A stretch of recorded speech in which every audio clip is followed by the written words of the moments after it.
Hello chess Neurites. Today I want to discuss a game between Ian Nepomniachtchi versus World Champion Ding Liren from Tata Steel Masters. Nepomniachtchi and Ding played the thrilling World Championship match in 2023 and it was Ding who ultimately prevailed and became the world champion. But in Tata Steel, it was Nepomniachtchi who took the revenge and beat Ding Liren in a nicely played game. So let's analyze it. So Ding had black pieces. It was Nepomniachtchi with white pieces. So the game started with e4, e5. Then Nepomniachtchi decided to go for the Roy Lopez classical line. Then the theory followed, Mm, and this position is not new for both of them. In fact, um, this position occurred two times in their World Championship match, and Nepo at that time had played h3, and it was they were also quite interesting games. But this time he decided to make a change. He decided to surprise Ring a bit by playing a4. Hmm. Then the threat is to play 8x b5, 8x b5, and capture the rook. So Ding played bishop d7. Hmm. Now the queen is defending the rook. He has the bishop as well. So in this position, the standard moves are knight b d2, bishop c2. So these moves have been played by many players, and it is quite popular. So the position. So let's say if knight b d2 is played, then the game goes knight f5, attacking the bishop. Once the bishop goes back to c2, then black plays c5, so trying to get more control over the center. And it's a complicated game. But Nepomniachtchi decided to surprise Ding here by playing a rarely played move, that is bishop a2. So let's try to understand bishop a2 a bit. What's his idea here? The idea is somewhere to deal with the knight f5 move of Deng. Because if the bishop remains on b3, hmm, and when knight f5 is played, then there would be the threat of knight takes b3. So Nepo wanted to avoid that.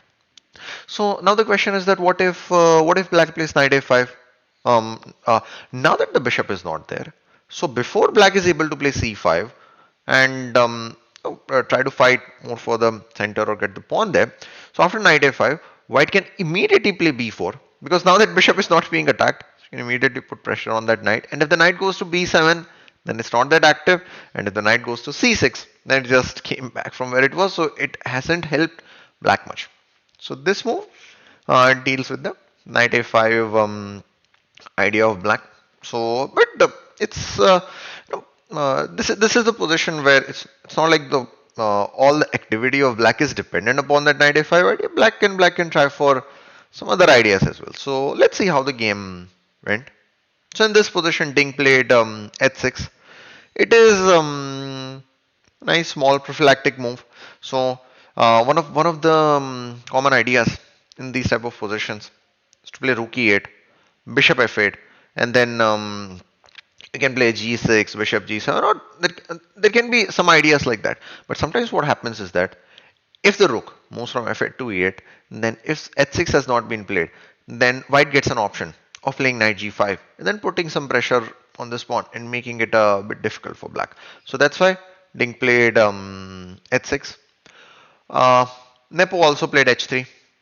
Once again, prophylactic move, so you don't have to worry about any of those bishop g4 ideas, or maybe sometimes even if the bishop is on e3, then knight g4 ideas at times. So now Ding continued with rook e8 because since h6 has been played, he is not too concerned about this knight g5 idea. Then bishop e3. So now in this position, Ding played rook b8. So one of the potential ideas of Ding in this position could be to try to take this pawn, then maybe put pressure on this pawn. So, but Nepo was ready for this. He just continued with his usual development. It's knight b2. Now, Ding had an option of capturing this pawn, but of course, uh, Nepo Did not want to take that because then this pawn would be hanging in some cases, and there is another problem of this discovery, so that can create some problems. For example, there is this knight b4, then this pawn is being attacked, the queen is being attacked. So and then uh, one of the dangers of capturing this pawn can be that maybe after b4 the knight could come under threat. So if black doesn't want any of those dangers, then black can just simply capture the bishop. So black is not going after the pawns, maybe because, so let's say if black had captured this pawn, then maybe there might be some chances for white to try to trap that bishop, trap that rook, or even capture that pawn. So Ding could just play knight b4, and then just capture the bishop, and that dangerous bishop is gone. So Nepo wouldn't have gone for this. Nepo would have played knight c4, developing the knight and improving its position now to c4, defending this pawn, and this pawn is weak, so at some point it is going to fall. So so in this position, after knight b d2, uh, bishop f8 was played. So let's see. So in this, knight b d2, and then bishop f8 was played. So Ding is just keeping the cards, quite solid. Then he's trying to identify how Nepo reacts, and then he will show his plan. So a very solid move, bishop f8. As I earlier mentioned, he can play g6, he can play bishop g7, get the bishop there. Then Nepo played g4. Now, um, one of the trademarks of Nepo's playing style is that he likes to play aggressive chess. He's not afraid of making sacrifices or playing active moves, or sometimes even weaken his king to try to put pressure on his opponent's king. So this move seems a very Nepo style move, that okay, he got the inspiration that he wants to attack Ding's king, and then he played g4. But it's not just about the inspiration. Nepo was still in his preparation. So one of the ideas of keeping the bishop on a2 is that the bishop is on that active diagonal. So he can plan for g4, then g5, and then when the capture happens, that knight will be there, and then the knight and the bishop, both of them, would be putting pressure on that f7 pawn. So yes, this is he was still in his home preparation, and as we'll say later, it's far from over. Now, Ding played bishop e6, a very logical move. He wants to trade this bishop because that can create some issues against his king. Nepo exchanged that bishop. Nepo exchanged the pawns here as well. I mean, he has control over this open file, so that's good. Now we played g5. He wants to focus. He has played g4 because he wants to keep his focus on the king side. Now, capturing with the knight, improving the knight's position with a tempo since the rook is being attacked for this. So he played king h2. What's the idea behind king h2? The idea behind king h2 is, now that g4, g5 has been played, this file has become a semi-open file. And Nepo wants to take advantage of it by bringing the rook to g1. And for that reason, he's removing the king from there.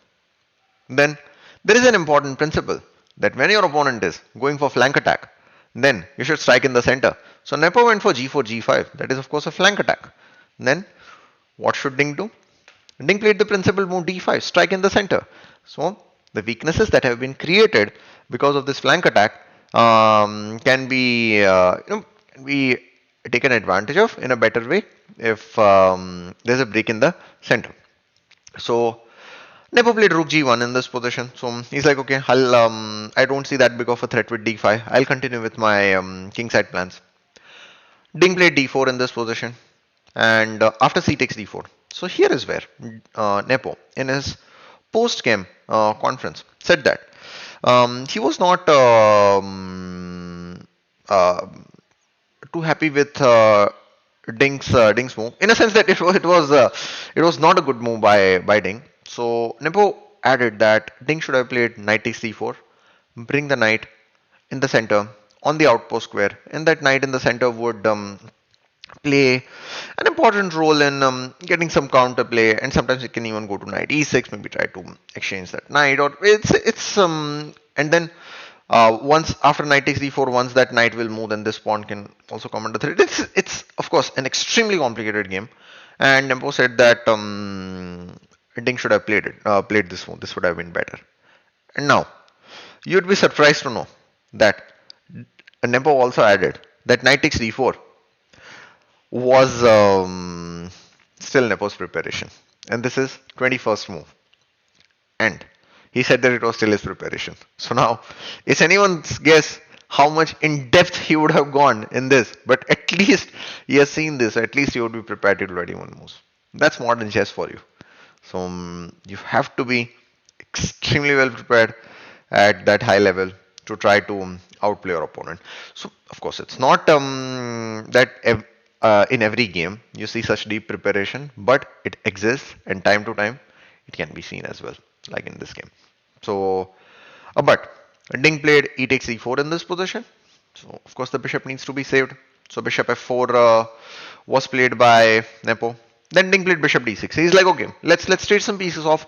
So maybe if this bishop is exchanged, then Ding can put pressure on Nepo's king and create some counterplay. So there is an important principle, that is maintaining the tension. What is that? So if a piece exchange is being offered, you don't want to be the one to make the exchange. Why? Because then in most of the cases that would help opponent's pieces in improving their position. So if we take the bishop here, then the queen will get improved, and that too with a check. So Nepo of course is not going to do that. Nepo is not going to improve Ding's queen's position.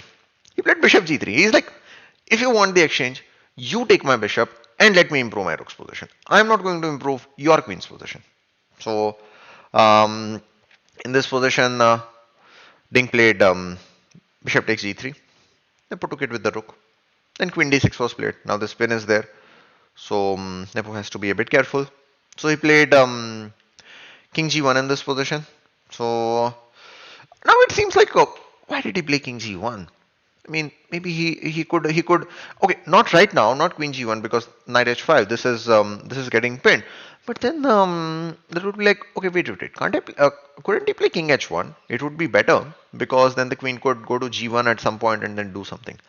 No, he had an idea in this position. So if he thought that if king h1, then there is queen f4. The queen is getting a bit active. This pawn is being attacked. So he wasn't too sure about this. But then the question is that after king g1, can't can't Ding still play queen f4? Let's see. If queen f4 happens, then Nepo can improve his knight's position by playing knight df3. Now Ding can play knight e5, trying to exchange the knights, trying to exchange more pieces, so um, his king safety wouldn't be that big of an issue. So this is where the king on g1 helps. So Nepo would have played knight e1. King on h1 would not be defending this pawn, while king on g1 is defending this pawn. Now, what's so special about knight e1? There is something special. In fact, if black is not careful, then it would be game over because the threat is to play knight g2. The queen is trapped. So that was the plan of Nepo, that if this happens, then he can play knight e1 and the king on g1 defends that pawn. Now, let's say, so in this position, instead of playing queen f4, Ding decided to play rook a8. So challenge white's open file on the queen side. So Nepo just exchange the rooks. He's like, okay, you take my open file on the queen side. I'm going to target your king side. He played queen b3, multi-purpose move, putting pressure on the f7 pawn, putting pressure on the b5 pawn. Then in this position, queen d7 was played by Ding. Now it seems like, all right. So what's the plan? Why is he allowing him to capture the pawn? So, and once again, we have to understand the focus has to be on the king side, not the pawn. In this position, it would have been a mistake for Nepo to capture on b5. Why? Because a simpler option for Ding would be to play rook b8 and then he can capture this pawn and that rook gets on the second rank and gets a bit activity. If Ding wanted to play a bit more actively, then there would be knight h5. So, and he has no issues with the draw because he's under a bit of a pressure. And if Nepo decides to play rook g2, not rook g3, then he can play rook a1 check. The king cannot go to g2. Knight f1. The spin is also there.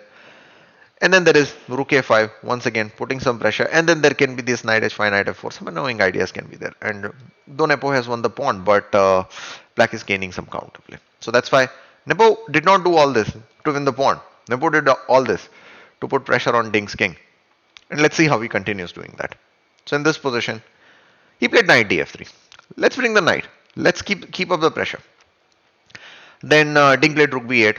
He's like, okay, now let me just defend this pawn. But this was not that good move. The rook is on the open file.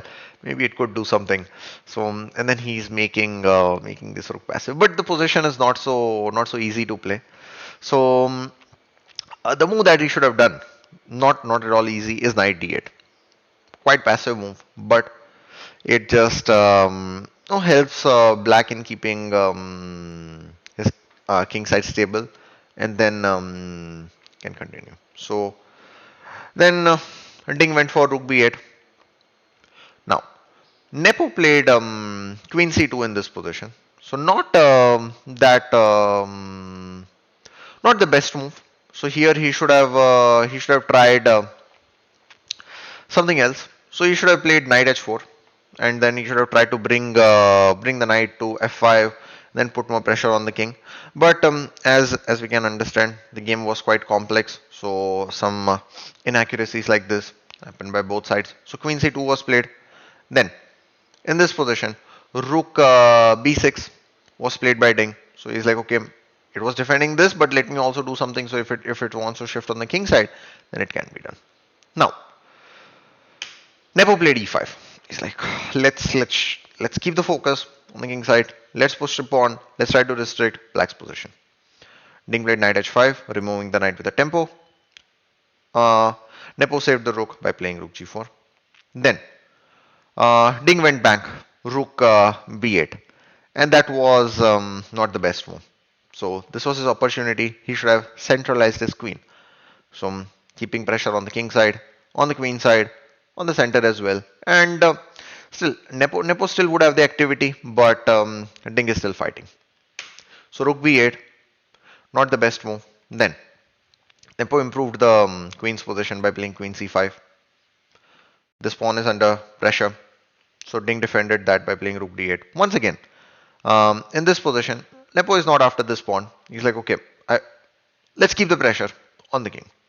So he played knight e4 here, so improving the knight's position, and he has some ideas associated with knight f6 check as well. And it's not that easy for Ding to keep the king side safe. Then Ding played queen e6. Then in this position, Nepo played rook h4, attacking this knight. By the way, this knight, yeah, so is in a bit of a danger because it has no squares to go. Ding then played rook d5. It's like let's attack the queen in this position, and then I'll defend the knight. Nepo played queen a3, multi-purpose move, because now the queen in some cases can also go to a8. Ding defended the knight by playing g6, and then the pressure still continues. Knight fg5, improving the knight's position with a tempo, putting pressure on this queen. Now, so and in this position, Ding designed. It's like, wait, what happened? Why did he design? So let's see what happens in this position. So after knight fg5, if Ding takes this pawn, so it's like, okay, let's win the central pawn. What's the problem? But Nepo's queen a3 move, that queen creates the problems. Queen a8 check, and then attacking the knight. Ding can play knight d8, defending the knight. Then Nepo has this brilliant idea of rook takes h5, sacrificing the rook for the knight. Then g takes h5, and the point is to play queen takes d5, sacrificing the queen temporarily, queen takes d5, and then there is knight f6 check. And in this position, he will recover the queen, and in the end, he'll be up a piece. So because of that reason, after knight fg5, Ding decided to resign. So a fantastic game by Nepo. So he started with that very interesting, rarely played idea of bishop a2, and then he combined that with that g4 idea. Then he went for the king side attack, and he kept up the pressure. In between, there were some inaccuracies, but he always kept up the pressure, and in the end, um, he won the game. So let's see how how the rest of the games, rest of the rounds of Tata Steel goes, and who wins the title. Hmm. Thanks everyone for watching, and I'll see you next time.